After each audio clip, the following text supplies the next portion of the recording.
وہ عید الزہرا کی خوشی ہم کیوں مناتے ہیں؟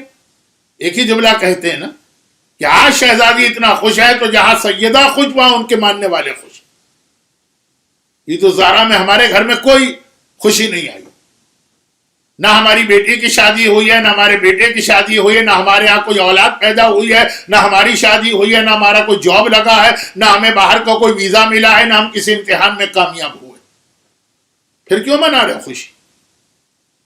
کہا اس لیے کہ آج زہرا خوش، عید الزہرا. وہ خوش ہیں تو ہم خوش، اور اپنی ذاتی خوشی سے زیادہ ہم خوش ہیں. یہی مومن کی پہچان ہے. اسی لیے عید الزہرا مناتے ہیں. بھائی مناقب ابن شہر آشوب اور بحار الانوار دونوں کی روایت. شہزادی فرماتی ہے کہ شادی کے بعد یہ پہلے دن بابا میرے گھر آئے. ایک تو اس میں کرتے والا واقعہ پیش آیا، بہت اہم پیغام ہے، لیکن وہ بھی تھوڑا سا آج کل مشہور ہو گیا، لیکن پیغام بہت ہے. آئے میرے گھر، اور میرے گھر آنے کے بعد میرے بابا نے ایک ایسا جملہ کہا. یہ شہزادی کا جملہ سنی. ایسا جملہ کہا کہ زندگی میں مجھے کبھی اس بات پہ خوشی، اتنی خوشی نہیں ہو جتنا اس جملے کو سن کے ہو. شہزادی کہہ رہی. خالی مصائب میں وہ جملہ میں نہیں کہتا ہوں، فضائل میں بھی کہہ رہا ہوں کہ فاطمہ صابرہ ہیں، صدیقہ ہیں. صدیقہ ہے، کوئی غلط بیانی نہیں کر سکتی. اگر مصائب میں اپنے مصائب کی انتہا صحبت علیہ بتا رہی ہیں تو مبالغہ نہیں ہے، غلط بیانی نہیں ہے. تو فضائل میں بھی اگر جملہ کہہ رہی ہوں صدیقہ. اتنی خوشی مجھے کبھی نہیں جتنی بابا کے جملہ سن کے ہوئی. اچھا، اب عید الزہرا جس وجہ سے ہم مناتے ہیں وہ ساری چیزیں ذہن میں لے کے آئی. فاطمہ کے گھر کی جتنی خوشیاں ہیں سب ذہن میں لے کے آئی. سب سے پہلی خوشی یہی فاطمہ کے گھر میں آئی تو شادی والی. فاطمہ کی پیدائش سے لے کر فاطمہ کی شادی تک، دنیاوی اعتبار سے بات کر رہا ہوں، اس گھر میں مصیبتیں ہی نظر آ رہی ہیں. یعنی مصیبت کا لفظ اچھا نہیں ہے تو امتحان، ابتلا. پیدا ہوئی، ماں کی حالت دیکھی. شیب ابی طالب میں فوراً چلے گئے یہ لوگ. 3 سال وہ گزارے، یعنی فوراً کا مطلب 2 سال کی عمر تھی. وہاں سے نکلے، ماں کا انتقال ہو گئے، ابو طالب کا انتقال ہو گئے. وہ انتقال ہوا تو کفار مکہ کے مظالم تو کئی گنا بڑھ گئے، ہجرت کرنا پڑی. مدینے آئے تو یہاں کھانے کو نہیں ہے، رہنے کو نہیں ہے. پہلی خوشی جو فاطمہ کی ولادت کے بعد اس گھر میں آئی ہے وہ فاطمہ کی شادی. اب عید الزہرا کی ہم جتنی مناسبتیں بتاتے ہیں نا وہ سب اس کے بعد کی. امام حسن پیدا ہوئے، یہ ہم نے کہا عید الزہرا، لیکن یہ شادی کے بعد کا مرحلہ ہے نا. نعوذ باللہ توہین آمیز جملہ نہ بن جائے. چاہے وہ ہو، چاہے حسین کے قاتلوں سے انتقام ہو، چاہے امام زمانے کی امامت ہو، جو عید الزہرا کی مناسبت فاطمہ، یہ ساری خوشیاں بات کی. سب سے پہلی خوشی تو شادی کی ہے نا. یہ شادی کے بعد جو پہلی بار باپ میرے گھر آیا، کب آیا؟ اسی دن تو آگے. دن کا مطلب ہے within 24 hours. کل رخصتی ہوئی، آج باپ بیٹی کے گھر پہنچا. اور ایک ایسا جملہ کہہ رہے ہیں، شہزادی کے الفاظ ہیں صدیقہ طاہرہ کے. بحار الانوار میں علامہ مجلسی نے لکھا، مناقب میں ابن شہر آشوب نے لکھا. شہزادی کہتی ہے جملہ سن کر مجھے اتنی خوشی ہوئی کہ زندگی میں اتنی خوشی کبھی نہیں ہوئی تھی. یہ رضا زہرا. کس چیز نے شہزادی کو اتنا خوش کیا؟ وہی تو رضا زہرا ہوگی نا.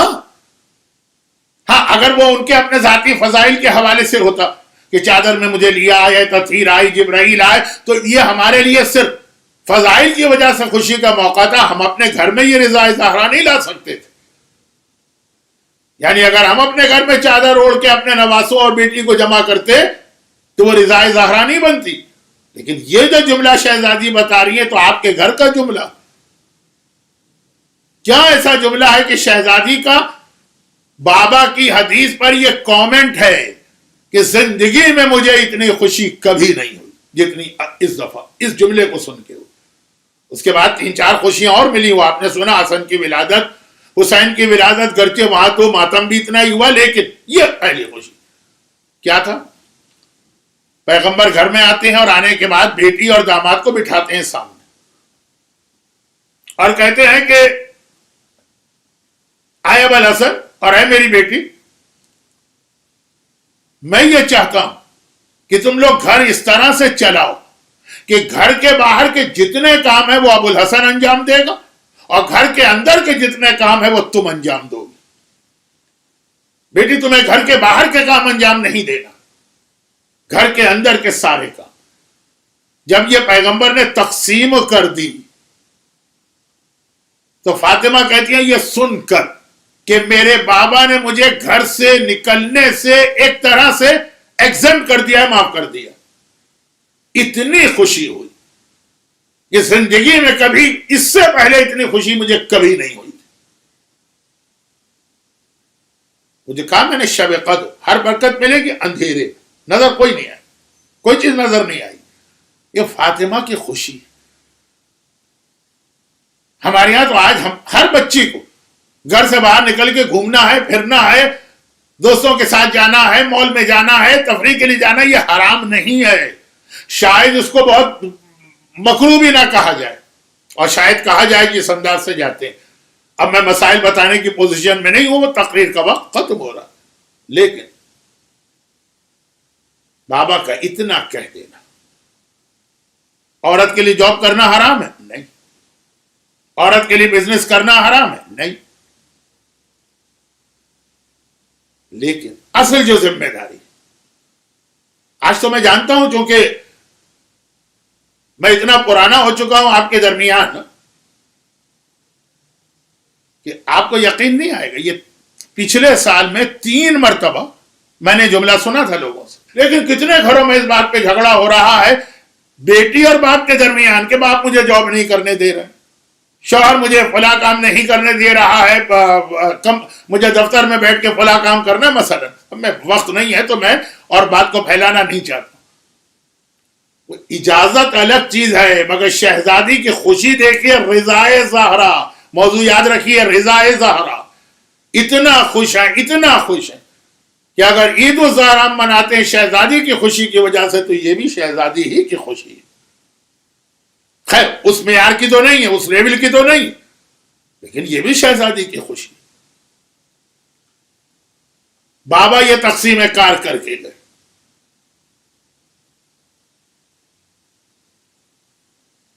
ایک بات چھوٹی سی اس لیے عرض کر دوں کہ کسی کے ذہن میں غلط فہمی پیدا ہو سکتی۔ کچھ تاریخوں میں یہ آتا ہے کہ شہزادی جو گھر کے کام کرتی تھی ان میں ایک یہ تھا کنویں سے پانی بھر کے لاتی تھی۔ اب ذہن میں کیا خیال ہے کہ وہ کنواں ہوگا کہیں باہر سڑک پہ کسی باغ میں کہیں، وہاں سے شہزادی پانی بھر کے لاتی۔ پہلے زمانے میں تو عمومی طریقہ تھا کہ لوگ اپنے گھروں میں کنویں کھودواتے تھے، وہی پانی کی سپلائی تھی۔ اور شہزادی کے ہاں تو خاص تاریخ میں لکھا، آج بھی آپ انٹرنیٹ پہ جائیے اور سرچ کیجئے یوٹیوب پر کہ اولڈسٹ پکچر آف مسجد النبوی، تو جو پکچر آپ کے سامنے آئے گی اس میں کھجور کا درخت نظر آ رہا ہوگا، شہزادی کا حجرہ، یہ درخت اس میں، اور وہیں کنواں تھا۔ جہاں کھجور کا درخت ہوتا ہے اس کے اندر ہی ایک کنواں، وہیں پہ ایک کنواں کھودا جاتا ہے، تو وہ بھی گھر کے اندر تھی، گھر کے باہر نہیں تھی۔ نکلنا حرام ہے کہ حرام نہیں، میں فقہی مسئلہ نہیں بتا رہا ہوں، ہاں وہ تو واضح ہے کہ شوہر کی اجازت کے بغیر نکلنا حرام ہے، اس میں تو کوئی بحث کی گنجائش ہی نہیں۔ لیکن شہزادی کی خوشی، رضائے زہرا۔ پرسوں میں نے ایک جملہ کہا تھا، آج اسی جملے کا دوسرا حصہ۔ پرسوں میں نے کہا تھا کہ روتے روتے اگر کوئی ہنسنے لگے تو وہ کتنی اہم بات ہوگی جس کی خاطر فاطمہ جیسی بیٹی رسول جیسے باپ کا ماتم روک دے۔ اور آج میں کہہ رہا ہوں کہ میت لے کے جانے والا میرا مولا میت کو چھوڑ کے واپس آ جائے، کتنی اہم بات ہوگی جس کے لیے علی جیسا امام فاطمہ جیسی معصومہ کی میت کو چھوڑ دے۔ معمولی بات نہیں ہے، علی جیسا امام فاطمہ جیسی معصومہ کے جنازے کو چھوڑ کے آ رہا، کوئی اتنا ہی اہم مسئلہ ہوگا۔ اور یہ مسئلہ کیا تھا کہ جیسے ہی یہ جنازہ گھر سے باہر نکلا، ننھی زینب جن کی عمر اس وقت 5 اور 6 کے بیچ میں تھی، ایک مرتبہ ماں کی میت کو باہر جاتے دیکھا، روتے روتے گھر کے دروازے سے ایک قدم باہر آ گئی، صرف ایک قدم ہی رک گئی، ایک قدم باہر آ گئی۔ رات کا اندھیرا ہے، اور جیسا کہ میں نے کہا چاند کی بھی وہ تاریخیں نہیں ہیں، اور زینب کبریٰ ہے جو اس حالت میں بھی پورے حجاب کے ساتھ ہے۔ بھئی جب میدان کربلا میں ننھی سکینہ جلتے ہوئے کرتے کے درمیان اپنے حجاب کا خیال رکھ رہی ہے، تو یہ تو زینب ہے جو سکینہ کی بھی شہزادی ہے، اور سکینہ سے عمر میں بھی بڑی ہے، رتبے میں بھی بڑی ہے، تو حجاب کے ساتھ ہیں، پورا حجاب ہے۔ عمر وہ ہے کہ شرعاً حجاب واجب نہیں ہے، رات کا اندھیرا ہے، گھر سے بھی صرف ایک قدم باہر نکلی ہے، اماں اماں اپنی بیٹی کو چھوڑ کے جا رہی ہے۔